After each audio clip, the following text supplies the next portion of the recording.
Hello, welcome back. I hope you all are doing all right. I just want to give you guys an update on the plants that I purchased at the Orchid Show in February.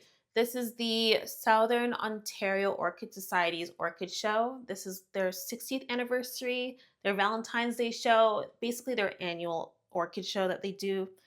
And I ordered a bunch of plants from Ecuagenera and I picked them up at the orchid show, and I showed you those plants in my orchid show video, and I want to show you how they're doing now. Basically, because they're from Ecuagenera, they are actually plants that were grown in Ecuador and then shipped to me, and I just picked it up at the orchid show.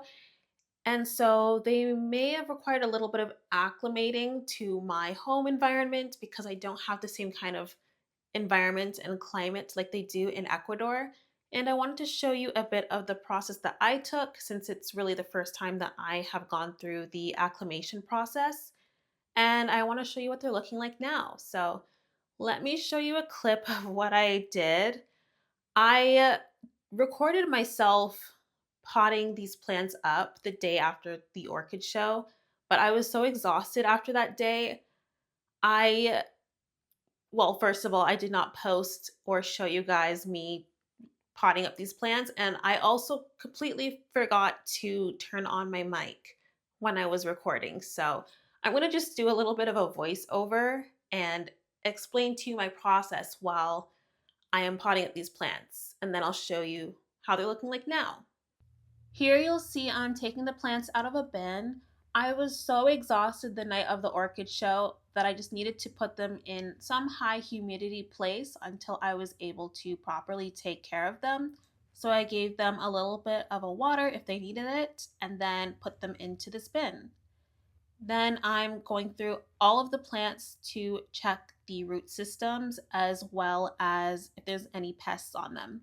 This plant here is the Anthurium Crystal Sky, which is a cross of a crystallinum and a Bessier af, and it had the best root system out of them all, which I was really happy with because I think this Anthurium out of the batch is my favorite, just the shape of the leaves and the venation, so I'm really happy about that. This is my Philodendron patriciae, and the root system on this one was not the best, but I did have some roots that I could work with. And you can also see that I had a bit of an emerging leaf at the top of the plant there, which was pretty cool to see, but I wasn't sure if it was going to make it. Now we're looking at the Anthurium papillilaminum, and the roots on this were not too bad either. Again, it was not as great as the Crystal Sky, but I had some roots to work with. Next is the Anthurium papillilaminum crossed with the Crystal Sky. I had a bit of an emerging leaf on it, which honestly it was not looking too hot when I was unboxing it. And the root system on this, again, was pretty small, but I had something to work with. And you'll see, like, I'm gesturing here because I see root growth. And if I pot this plant deep enough into whatever soil mix, I think I can just get it to root from that point. Now we're looking at my Dendrobium cuthbertsonii hybrid. The root system on this one honestly wasn't too bad. My concern is that the roots are like very thin and wiry, and with a bit of dryness, I just wasn't very confident that these roots were going to survive. Regardless, I had roots on the plant, so I was very happy with that. And you'll see here, I am going through all the plants and spraying them down with hydrogen peroxide 3%. I just want to be absolutely sure it is pest free, and hydrogen peroxide kind of helps with a little bit of that. And I just want to disinfect a little bit. I never saw any evidence of pests, but you never know. This is the soil mix I'm going to use. It's pretty chunky with some fir bark, sponge rock, perlite, a little bit of potting soil. I was a little bit hesitant to use the soil to pot these plants up because typically people suggest sphagnum moss and such.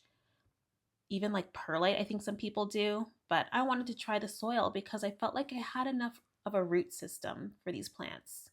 So I potted up the Anthurium Crystal Sky first, and that is what it looked like once I was done. I could see a little bit of roots through the clear pot, which was perfect. I am using a 3-inch pot for that. I'm also going to use a 3-inch pot for my Philodendron patriciae. Again, I don't have a lot of roots, and it makes it so that this plant is very top heavy. So you'll see that I will go for a plastic stake so that I can stake this plant up.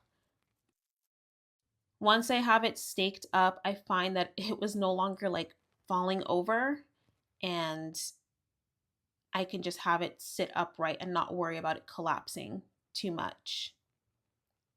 I got these plastic stakes at the orchid show. If you saw the video, I think the company was called Plantal Support. I just like the clear stake. It's not as, I don't know, obvious. It's a little bit inconspicuous. This is the Anthurium papillilaminum. I'm just putting it right into the potting soil there. This one was quick and easy. And then the last one is the papillilaminum crossed with the crystal sky. I ran out of soil, and then I thought maybe I should try putting some sphagnum moss on top. I've seen a lot of people do that with their anthuriums to sort of help keep humidity high. So that is what I tried out here. And I'll just sort of show you. It's like adding like a top layer, and sphagnum moss, I guess, helps provide a little bit more humidity than my soil mix would. For my Dendrobium cuthbertsonii hybrid, I just used sphagnum moss and then sort of added a layer of fir bark at the top. I just kept it simple. I think that's typically how you would do that with this plant. I know the cuthbertsonii itself, like the parent of this hybrid, can be a little bit finicky, so I'm hopeful that this will work. Once I was done, I put all my anthuriums into a bin to keep the humidity high. I don't have a clip of it, but I have the Philodendron patriciae in my cabinet, and that is where she will be living for the next few months. And the Dendrobium cuthbertsonii hybrid is just staying on my windowsill in my office in the cup that it came shipped in, and that's how I'm keeping the humidity up there. And yeah, my anthuriums will just be there for a few months. That was basically the process that I took.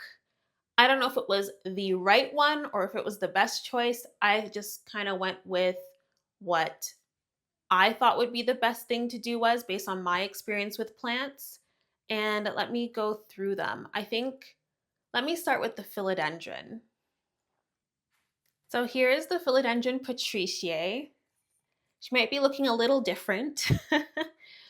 I think I could be wrong. I feel like I lost a leaf. I can't remember when I lost this leaf, but I think I lost one of the younger leaves. And that new growth that was forming that you guys saw, it was this leaf. I promise it was green at one point, and then I just saw it just started to brown, and now it's yellowing off. So I'm a little bit sad, but after this one grew, I started growing this one, and it's just slowly unfurling here. Now, I will say when I saw that, emergent leaf when I got the plant, I wasn't super hopeful it was going to survive anyways. I mean, it just went through quite a brutal shipping, and then I brought it home in like the middle of winter in February. So I'm not totally surprised that it may have shocked, but I now have a new leaf on the way.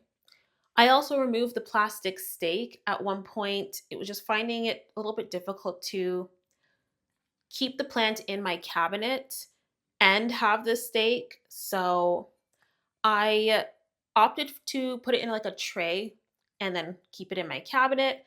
And then it outgrew the cabinet. So now I have it on top of my shelf. So no special humidity or anything like that, and it started to push out this leaf. So I'm really happy with that. In terms of the root system, let me see if I can get you in on what it looks like here.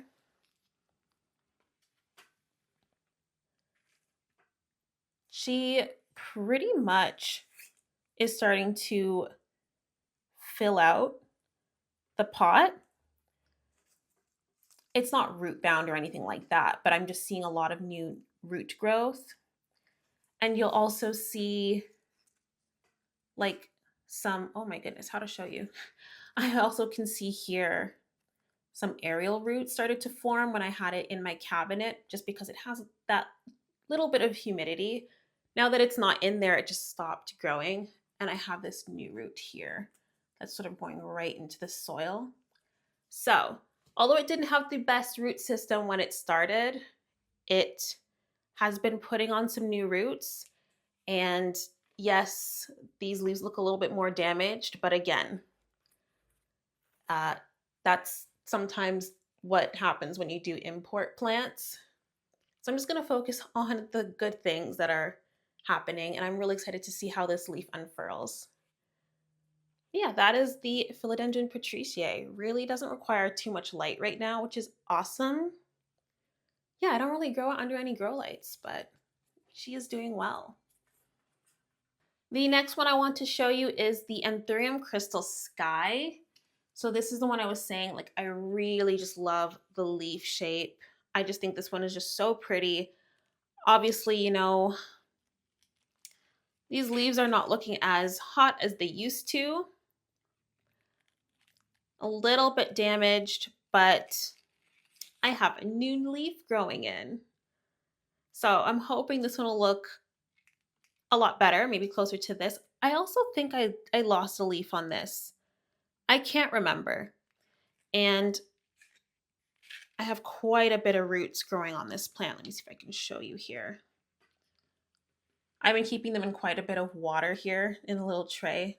They're so thirsty. But yeah, you can see that the roots have grown pretty well in there.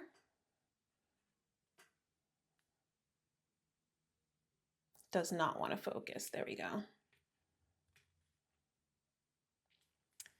So that is a plus. Then I have the new leaf, but also, I don't know how well I can show you this, but it looks like I have another direction of growth in there.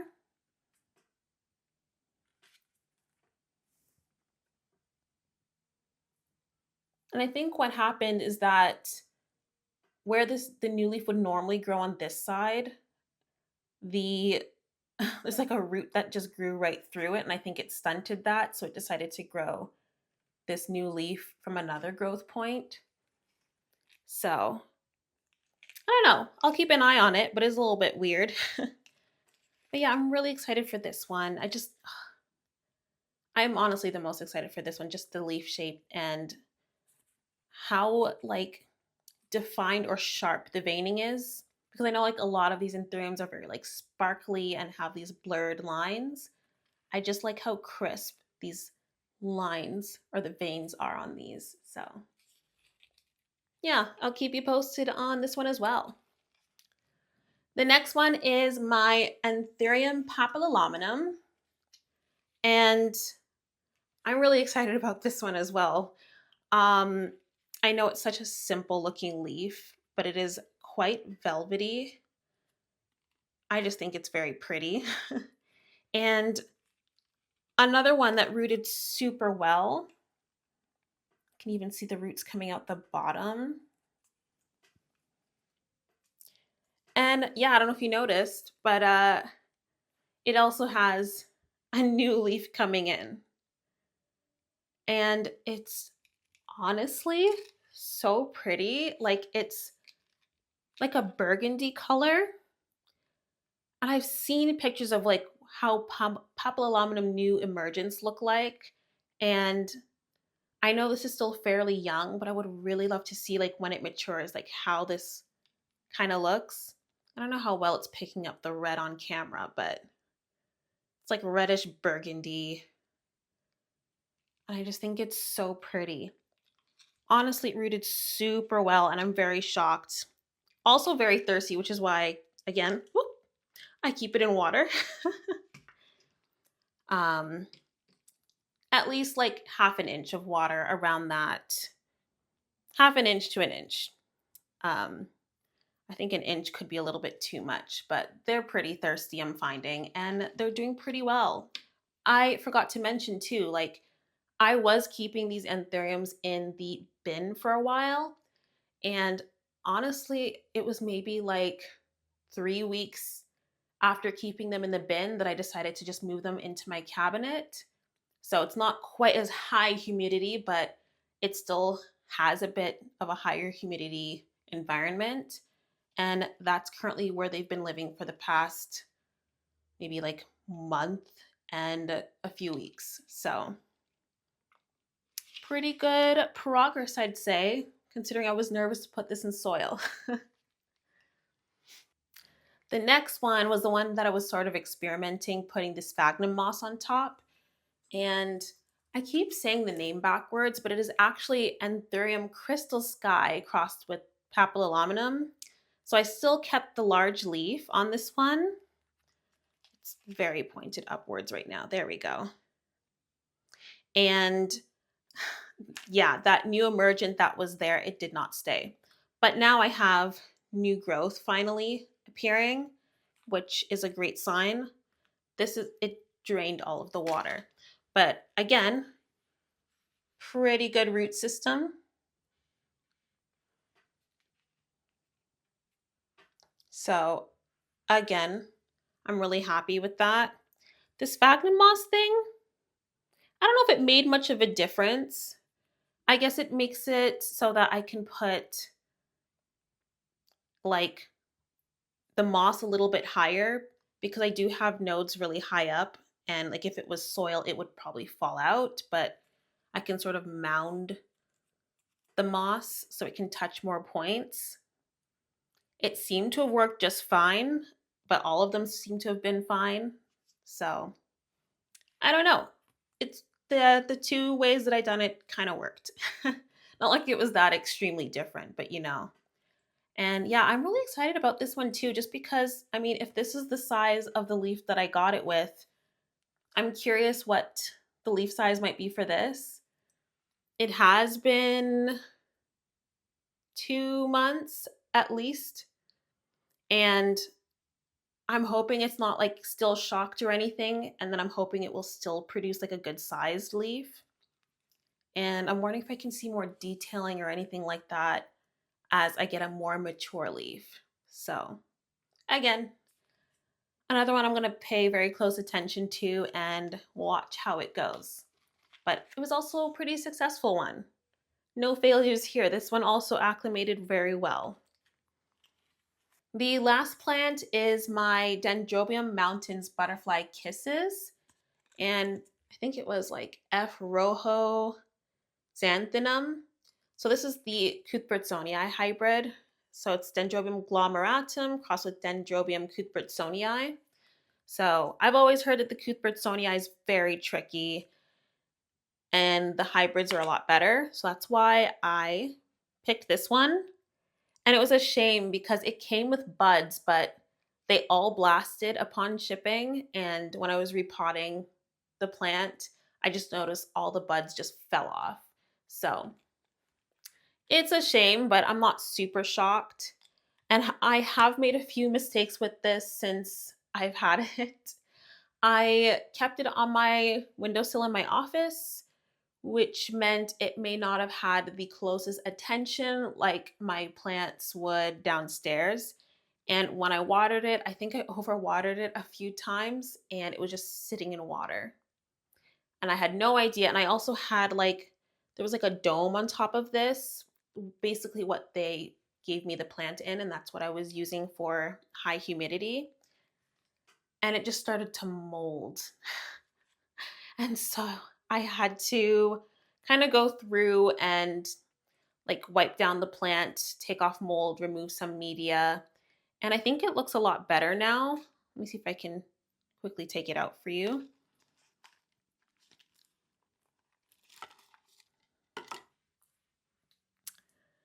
All right, so you can still see it's still pretty moist. But at the same time, I'm still seeing some new growth.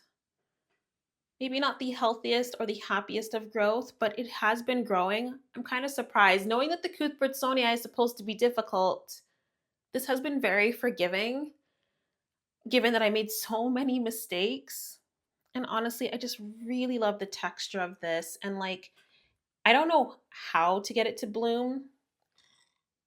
There's the texture. Yeah, I don't know how I can get it to bloom, but if I can get it to bloom, I just want to see those beautiful flowers. I believe the rojo xanthinum, it was like reddish flowers with like yellow tips. So I am eyeing the day I can make this plant happy enough to bloom for me, because I have all my other dendrobiums blooming and I would like to figure this one out too. Like, I lost a lot of leaves and canes on the outside.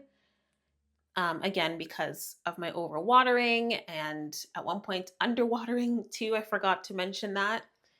So I think once I figure out the happy medium, then I can get this to grow properly and hopefully bloom. That is my update for the plants that I got from the orchid show, or I guess you can say from Ecuagenera. And I'm just pleased to announce that it was only good news. I was a little bit worried when, I was experimenting a little bit and I made a couple of mistakes here and there. I was concerned I might lose a plant, and I'm just really happy that they're all still alive. Yes, there's a little bit of damage here and there, but it is a little bit expected when you do purchase these plants or when you import plants out of the country. And yeah, I'm just really happy with the progress. I have not acclimated a plant like this before. I have purchased from Ecuagenera in the past, but I never went through the acclimation process. And some of those plants are alive, and I had my losses as well. And I do think it had to do with the fact that I didn't properly acclimate them. So I made sure this time to do my research to see what other people were doing. And of course, I, you know, made my decisions here and there, or made my calls to say, I'm going to put it in soil instead of sphagnum moss or instead of water, whatever other people are doing. But outside of that, I managed to keep them all alive. So I'm really pleased with that. I am curious to hear how you guys might acclimate your plants if you've ever imported plants before. I would like to hear some of your strategies and how you might do it. But outside of that, that is everything I have for today. If you enjoyed the video or if you learned something new, feel free to hit that like button. If you have any questions, comments, suggestions, anything at all, feel free to add it in the comment section below, including if you want to tell me about your acclimation process. And subscribe. My aim is to have something up every week, mainly on a Tuesday. If I miss the Tuesday, then I will try to get something up within the week anyways. That is everything. I hope you have a lovely day, and I will see you next time. Goodbye.